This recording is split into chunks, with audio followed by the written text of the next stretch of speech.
Kakkad eco tourism കേട്ടിട്ടുണ്ടോ? ഇന്ന് അവിടം വരെ ഒന്ന് പോയാലോ? എല്ലാവർക്കും എൻ്റെ പുതിയ വീഡിയോയിലേക്ക് സ്വാഗതം. ആദ്യം തന്നെ ഇവിടെ എത്തിപ്പെടാനുണ്ടായ കാരണം പറയാം. ഞാനും എൻ്റെ കസിനും കൂടെ പെട്ടെന്നൊന്ന് പ്ലാൻ ചെയ്തതാണ്. പ്ലാൻ ചെയ്തത് വനപർവ്വം പോകാൻ വേണ്ടിയാണ്. പക്ഷേ എത്തിപ്പെട്ടത് ഇവിടെയും. എന്ത് ചെയ്യാം, വഴികാട്ടിയായി മുന്നേ പോയത് അവളാണ്.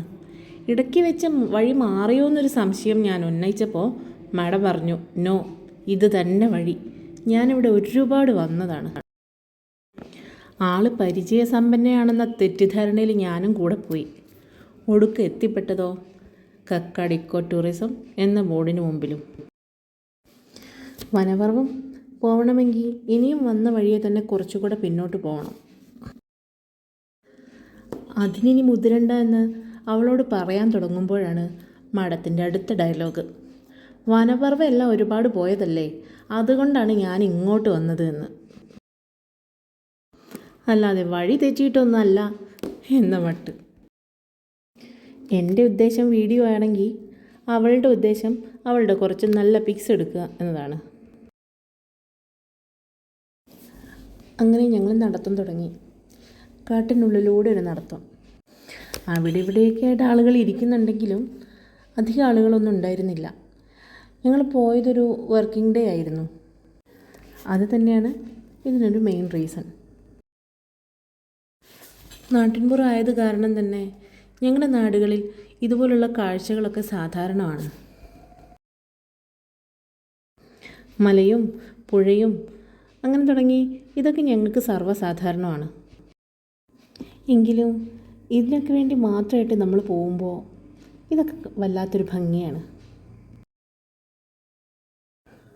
വനത്തിനുള്ളിലൂടെ ഞങ്ങൾ കുറച്ച് നടന്നു.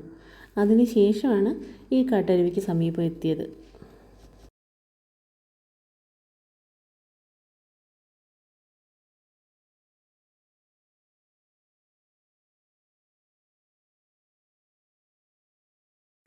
അവൾക്ക് കയറാൻ പറ്റുന്നതും പറ്റാത്തതുമായിട്ടുള്ള സർവ്വ വഴിയിലൂടെയും അവൾ പോകുന്നുണ്ടായിരുന്നു. ഒപ്പം മറ്റൊരു ഭാഗത്തൂടെ ഞങ്ങൾ അരുവിയിലേക്ക് ഇറങ്ങി.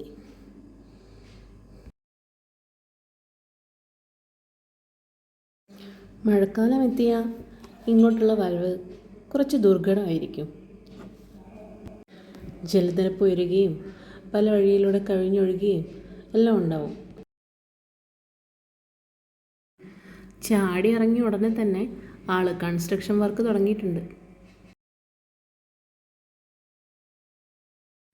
ഇത്രയും ആത്മാർത്ഥത അവൾ മറ്റെന്തെങ്കിലും കാര്യത്തിൽ കാണിക്കുന്നതായിട്ട് ഞാൻ കണ്ടിട്ടേയില്ല. കൂടെ ചെല്ലാത്തതിന് എന്നെയും കുറേ വഴക്ക് പറയുന്നുണ്ടായിരുന്നു.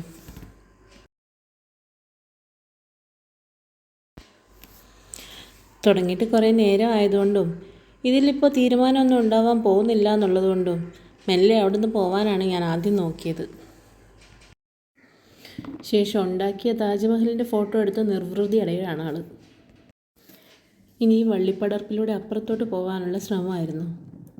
അതിനിടയ്ക്കാണ് മാഡത്തിൻ്റെ അടുത്ത ഓപ്ഷൻ, ഫോട്ടോ സെഷൻ.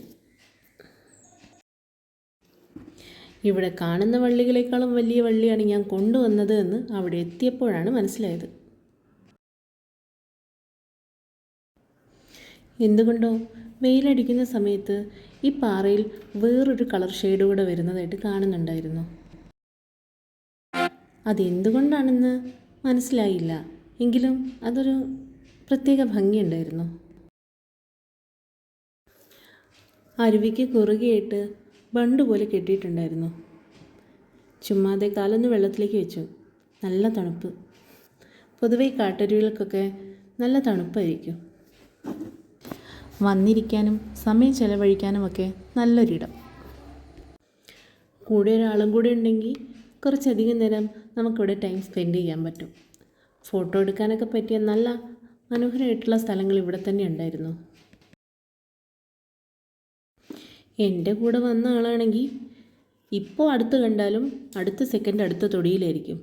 ചില സമയത്ത് ഇവൾ കുട്ടിച്ചാത്തനാണോ എന്ന് പോലും എനിക്ക് തോന്നിയിട്ടുണ്ട്. എന്തായാലും ഇത്രയും കൂടെ ആയപ്പോൾ ഞങ്ങൾ മെല്ലെ അവിടെ നിന്ന് ഇറങ്ങി. ഇനി അടുത്ത വീഡിയോയിൽ കാണാം. ബൈ.